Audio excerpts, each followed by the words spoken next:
Hello नमस्कार दोस्तों, मैं अविराज ब्राइट एजुकेशन चैनल पर एक बार फिर से आपका स्वागत करता हूं।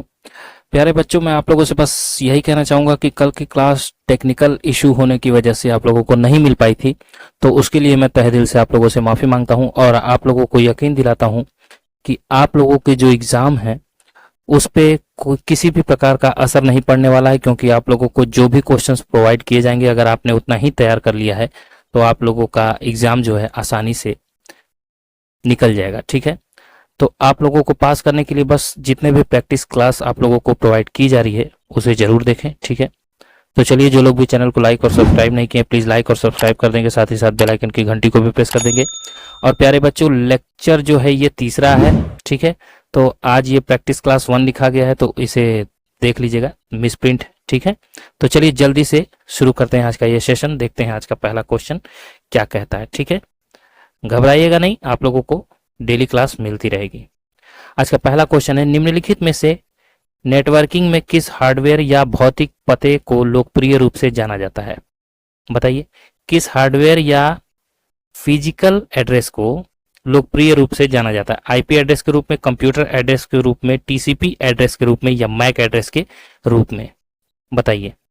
तो मैक एड्रेस जो होता है वही जो है आपका भौतिक पता कहलाता है। ठीक है ना, मैक एड्रेस में फिजिकल एड्रेस एडेड होता है। ठीक है, उसे ही मैक एड्रेस कहते हैं। ठीक है, चलिए आगे बढ़ते हैं। निम्नलिखित में से कौन सी इकाई उपयोगकर्ता डेटा को मशीन पठनीय रूप में परिवर्तित करता है? मशीनी मतलब मैकेनिकल लैंग्वेज में। ठीक है ना, तो कौन सी इकाई उपयोगकर्ता डेटा को मैकेनिकल लैंग्वेज रूप में परिवर्तित करती है? Control unit, input unit, output unit, arithmetic logic unit. तो क्या हो जाएगा इसका राइट आंसर? इसका हो जाएगा इनपुट यूनिट। ठीक है ना, याद रहेगा आपको। चलिए आगे बढ़ते हैं। निम्नलिखित में से किस विकल्प का उपयोग प्रेजेंटेशन में स्लाइड को छुपाने के लिए किया जाता है? बताइए, प्रेजेंटेशन को स्लाइड में छुपाने के लिए किया जाता है किस के जरिए?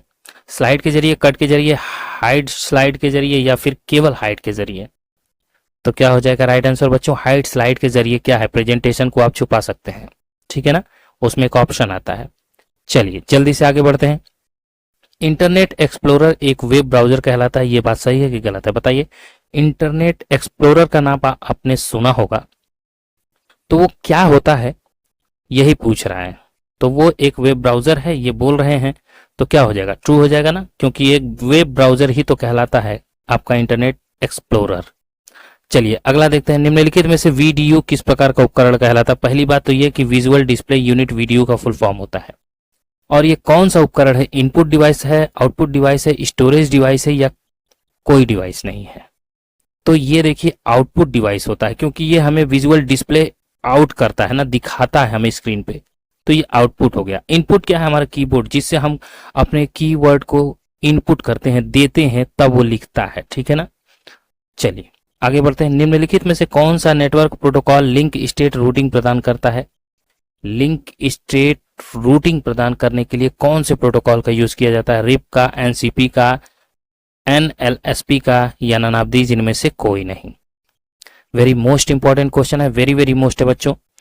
तो एनएलएसपी का उपयोग किया जाता है जब पूछे कि कौन सा network protocol link state routing प्रदान करता है। बस लिंक स्टेट रूटिंग, ये चीज याद रखिएगा, एनएलएसपी करता है और कोई नहीं करता है। चलिए, निम्नलिखित में से लिब्रे ऑफिस में पावर पॉइंट को किस नाम से जाना जाता है? ये आपको बताना है। तो पावर पॉइंट किस नाम से जाना जाता है बताइए? स्प्रेडशीट, इंप्रेस, राइटर या नन ऑफ दीज इनमें से कोई नहीं? तो पावर पॉइंट इंप्रेस के रूप में जाना जाता है। ठीक है ना, किसके रूप में? पावर पॉइंट इंप्रेस के रूप में जाना जाता है। चलिए आगे बढ़ते हैं। स्प्रेडशीट को कैल कहते हैं, ठीक है ना, और एमएस ऑफिस को राइटर कहते हैं, याद रहेगा। चलिए आगे बढ़ते हैं। निम्नलिखित में से हैंड आउट मास्टर में फुटर क्षेत्र कहां पर दिखाई देता है? फुटर क्षेत्र कहां पर दिखाई देता है हैंड आउट मास्टर में? बॉटम ऑफ द पेज मतलब नीचे, टॉप ऑफ द पेज मतलब सबसे ऊपर, सेंटर ऑफ द पेज मतलब बीच में या नन ऑफ दीज इनमें से कोई नहीं? तो हैंड आउट मास्टर जो है वो किस क्षेत्र में फुटर को दिखाई देता है आपको बताना है। तो बॉटम ऑफ द पेज मतलब नीचे दिखाई देता है, ठीक है ना, पेज के नीचे। चलिए आगे बढ़ते हैं। निम्नलिखित में से डॉस हमला जिसमें हमलावर बड़ी संख्याओं में आधे खुले या पूरी तरह से खुले टीसीपी कनेक्शन को लक्ष्य होस्ट पर स्थापित करता है, क्या कहलाता है? बैंडविड्थ फ्लडिंग कहलाता है, कनेक्शन फ्लडिंग कहलाता है, वॉलंटरी अटैक कहलाता है, या यूडीपी फ्लडिंग कहलाता है? कह रहा है डॉस पर जब हमला कोई करता है तो बड़ी संख्या में हमलावर जो होते हैं वो टीसीपी कनेक्शन का उपयोग करके उस लक्ष्य को प्राप्त करते हैं। ये बात किसके जरिए होती है? तो कनेक्शन फ्लडिंग इसको कहते हैं, ठीक है ना। फ्लडिंग का मतलब इधर से उधर कर देना, ठीक है ना, कनेक्शन को दूसरे रूट पे मोड़ देना। चलिए आगे बढ़ते हैं। निम्नलिखित में से पीसी और एम्बेडेड सिस्टम में किस मेमोरी स्टोरेज का व्यापक रूप से उपयोग किया जाता है, आपको बताना है। एम्बेडेड सिस्टम और पीसी इन दोनों की जो मेमोरी स्टोरेज होती है उसका व्यापक रूप से उपयोग किया जाने वाला चीज क्या है? Flash memory, S RAM, EEP ROM या डी रैम? तो क्या हो जाएगा? डी रैम कहलाता है बच्चों। क्या कहलाता है? डी रैम, ठीक है, याद रहेगा। चलिए आगे बढ़ते हैं। वर्ड में किसी शब्द की व्याकरण अशुद्धियां होने पर नीचे लाल रंग की रेखा प्रदर्शित होती है, क्या यह बात सही है कि गलत है? बताइए। जब भी कोई वर्ड आप लिखते हैं तो उसमें अगर कोई गलत चीज लिखा जाता है तो नीचे अंडरलाइन रेड बन के आती है, तो बिल्कुल आती है, ठीक है ना। चलिए आपके फोन में भी कभी लिखते होंगे तो लिखता होगा, ठीक है ना, दिखाता होगा। अगला है निम्नलिखित में से कौन सी टोपोलॉजी के लिए एक मल्टी पॉइंट कनेक्शन की आवश्यकता पड़ती है? मल्टी पॉइंट कनेक्शन की आवश्यकता जिसको पड़ती है उस टोपोलॉजी का नाम क्या है? स्टार, बस, मेश या रिंग? कौन सी टोपोलॉजी मल्टी पॉइंट कनेक्शन का उपयोग करती है?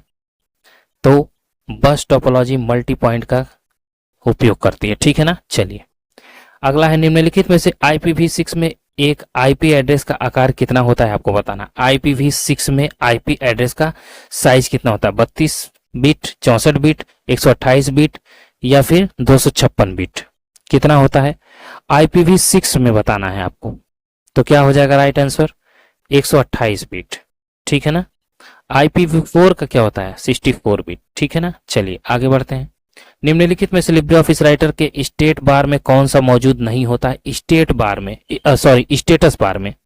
राइटर खोलना, उसके स्टेटस बार में अगर आप जाएंगे तो क्या इसमें से मौजूद नहीं होता है और सब मौजूद होंगे? नेम ऑफ द कंप्यूटर का नाम, पेज नंबर या टोटल वर्ड या इनमें से कोई नहीं?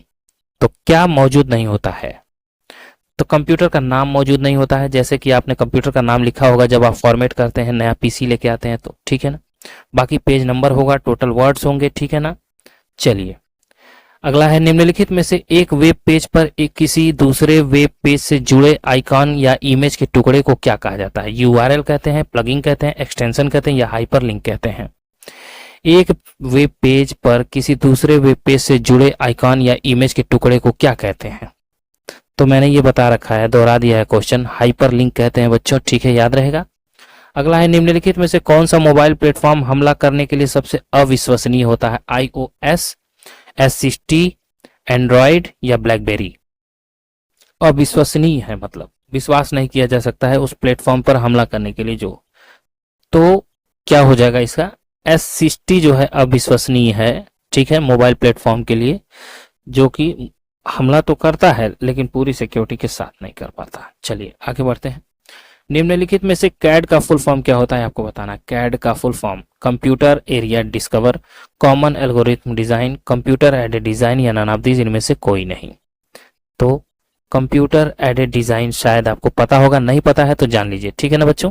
चलिए वेरी गुड, इसी तरह से आपको पढ़ना है आगे। ऑड पेज को कमांड द्वारा प्रिंट किया जा सकता है कि नहीं?